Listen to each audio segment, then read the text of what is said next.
All right, so just like the past one, we're just gonna set the baseline for S tier, and the only deck that's gonna go in S tier in this one, which is gonna be Guardevoir. I actually maybe shouldn't have put Guardevoir in my S tier in my last one, because maybe I should have put Guardevoir in S tier in my last one, because I wasn't feeling as strongly. I didn't feel that as strongly about it being like the best play or one of the best plays for Pittsburgh. I thought it was still a solid play, but maybe I should have put other decks in S tier alongside Guardevoir. That's probably what I should have done. But I think this time, Guardevoir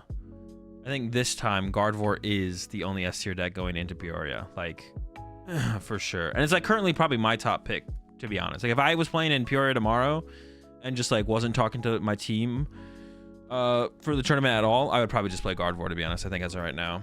Lost Box, still a strong play. Yeah, I don't think really anything changed for Lost Box. Just like an A tier deck. So I don't know if I'd play. I don't think I'd play Kyogre, but I'm actually not too sure, to be honest. I just haven't messed around with Lost Box that much at all this format, so I really don't have too strong of an opinion on what kind of build of Lost Box should be played. But it's definitely still A tier for sure. So it's still like a solid play. You can't really go wrong with Lost Box. Kyogre, no Kyogre. I mean, just whatever one you like is probably fine, to be honest. Like they're all good. Lost Box is good. It's gonna be good.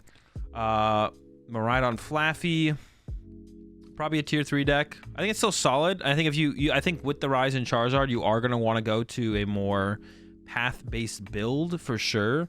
So I would go to a more path-based build because Charizard is going to be more popular. But I think Flaton or Miraidon Flaffy. How do I feel about it? If I think you're unfavored against Lost Box, which I do, I think you're unfavored against Guardy. Do I actually think Miraidon is that good of a play? Maybe I don't. Maybe actually, you know what? Yeah, I think Miraidon's actually a tier 4 play. I actually take it back. I'm going tier 4 for Miraidon. I might move it back up to 3 as we develop the list a little bit more. Lost Tina, gonna be probably the... Oh, I should talk about how popular I think each deck will be. I always forget to do that. Guardevoir is probably gonna be about 10%. Lost Box about 10%. Miraidon probably about 8%. Lost Tina, I'm predicting Lost Tina to be the most popular deck in the tournament again. I think, I don't know, maybe it's fallen off. Like its results have not been that great. It was super popular. It's the most popular deck, not by a whole ton. It was like 13%, 12%. Lost Tina and Guardy, I think. Lost Tina was the most popular deck at Pittsburgh, and it was the most popular deck at Barcelona as well. I don't know how popular it was at the Latin America event, but it definitely seems like it has fallen off in popularity lately. Like just like less people are playing it. It's like the results aren't there. The more people play it, the more they don't like it. So less people are playing overall. So actually, I don't know how I feel about Lost Tina. I think it's a tier 3 play. So I'm gonna put it in B. I think the deck's solid, but I think you're unfavored against Lost Box. Your Guardian matchup is fine. Your Charizard matchup is favorable, and Charizard has been getting more popular. But I'm not too. Yeah, I'm still not sure. I don't think the deck is like that powerful overall. And it does seem like it's not going to be as popular. So I'm going to predict Lost Tina to probably be about 10%. I guess I normally would have predicted to be the most popular deck. But the more I've like been thinking about it as we get closer to the tournament, it does seem like less people are playing it. And like the results aren't there to really boost the hype around it either.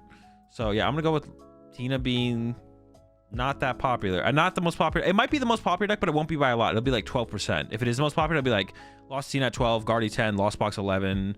I said Miraidon will be like 8. But it'll be close. Like Lost Tina will be close to... Lost Tina will be close to Lost Box and Guardevoir would be my prediction. Charizard, I think, will be pretty popular. It'll probably be around 10% as well. I mean, the deck has definitely now proven itself to be like a top deck overall. I don't think it'll be an extremely good play at the tournament, though, because I think the meta is adjusting around it pretty aggressively. Most Miraidons have Path to the Peak now. A lot of Lugia players are switching from the single strike build to the colorless build, which I think is better. Like, I think colorless Lugia is fine against Charizard, whereas single strike Lugia just kind of loses to Charizard. So I would have, if this tournament was like the week after Latin America, I think I would have put Charizard in A tier. But we got a little bit more time for the meta to develop and kind of build towards countering Charizard in a decent amount of decks. So I want to put Charizard in B, but I think it will be pretty popular, like 10%. At the least. I think the least it'll be is 8%, but 10%. I don't know. Charizard being the most popular deck of the tournament actually wouldn't be surprising. If Charizard is like that 12, 13% deck that is the #1 deck day one at Peoria, that actually wouldn't like blow me away. Chien Pao, I think I'm actually have to go a tier under the Charizard and the Lost Tina. I think Chien Pao's matchups, it's really hard to say. Chien Pao's like, I just don't think, it's just like the more I've played the deck, the more I'm like, just like unconfident. I'm going back to my original opinion on Chien Pao, where I just don't think most popular version of Charizard will be probably the Pidgey, like the build from Curitiba will probably be the most popular build, just like the Arvin Pidgey build. Yeah, Chien Pao, I'm more just like swinging back towards my initial impressions of the deck, which is just that it's just not great. So yeah, I'm not a big fan of Chien Pao Baxcalibur right now. The deck will probably be about 6-7% of the meta, something like that. It won't be on the top. It won't be on the graphic, on the stream graphic day one, that's for sure. Inteleon Urshifu, I actually think Inteleon Urshifu is shaping up to be a pretty solid play for the tournament, because Mew is not a great play for the tournament, and Mew actually might be my only D tier deck, because Charizard's getting really popular. Mew can't really beat Charizard.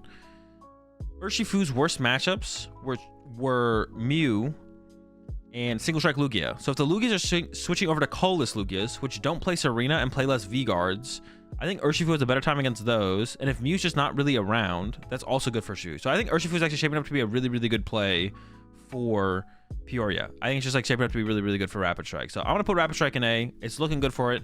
I haven't tested a ton of the colorless Lugia matchup, so if I think that matchup is actually really bad for Urshifu, then I would probably adjust this. But my current impression of the matchup is actually, it's like fine. My current impression of the matchup for Rapid Strike against colorless Lugia is that it's fine. Single Strike is abysmal, but if the colorless Lugias like aren't playing heavier V-Guard counts, or they're also not playing the Serena, which they could show up with Serena still, but most of them are like on Charizard or no Radiant, then it's probably fine for Rapid Strike.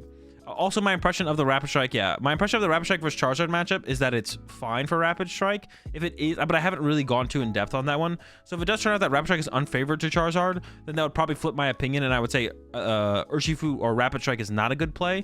So if you feel like the matchup is terrible, then I wouldn't. If you've gone through the matchup of playing Rapid Strike against Charizard and you think it's terrible for Rapid Strike, then you probably shouldn't play Rapid Strike. But my current impression of it is that it's like fine. It's like probably like 50-50.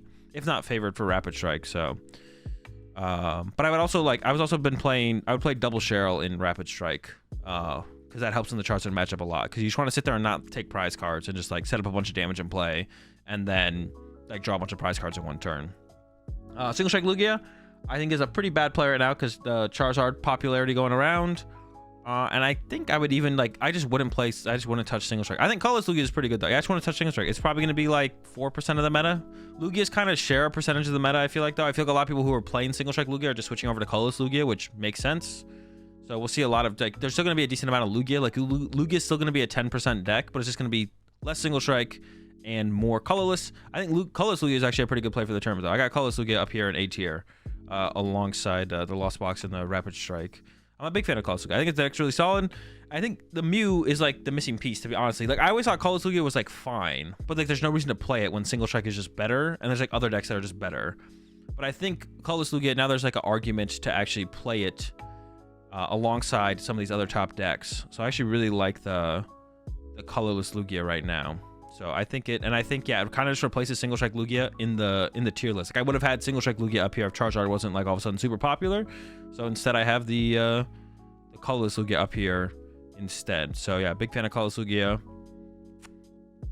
E tier pick, Single Strike in the D tier. Fusion Mew, not a big fan of Mew right now. Charizard's too popular. D tier for Peoria. I still think Fusion Mew is really strong in the format, but in the meta going into Peoria specifically, Charizard's just been too popular. But I could see that changing up even as soon as the week afterwards for like Sacramento regionals. Like, I might do another tier list after Peoria going to Sacramento the next week. And I could see Fusion Mew being like a really solid play going into Sacramento if Charizard just like really underperforms at Peoria. If it really underperforms at Peoria and seems to be kind of getting countered out of the meta with, like, you know, Miraidons with paths, you know, what other stuff you can, I don't even know what other stuff I can mention. I don't know, colorless Lugias, whatever.